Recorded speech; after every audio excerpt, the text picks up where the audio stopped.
началось не вчера. Как известно, мы хорошо знаем об этом. В Голливуде, например, раз за разом выходили фильмы, в которых единственным победителем нацизма назывались Соединенные Штаты.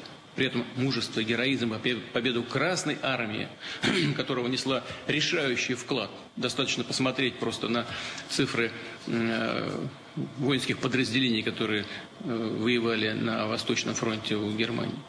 Вот решающий вклад Красной Армии просто взяли и отменили.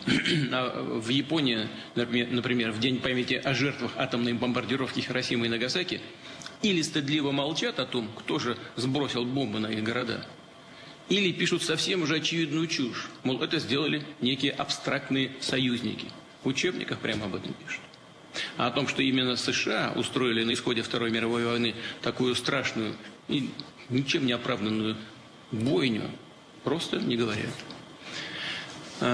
Эту правду тоже цинично решили отменить. Не так давно отменили и детского писателя Джоан Роулинг за то, что она, автор книг, которые разошлись по миру сотнями миллионов экземпляров, не угодила поклонникам так называемых гендерных свобод.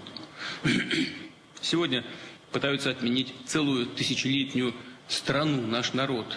Говорю о прогрессирующей дискриминации всего, что связано с Россией, об этой тенденции, которая разворачивается в ряде западных государств. И при полном попустительстве, а иногда и при поощрении правящих элит. Пресловутая культура отмены превратилась в отмену культуры. Из концертных афиш вымарывают Чайковского, Шостаковича, Рахманинова. Так запрещаются и русские писатели, и их книги.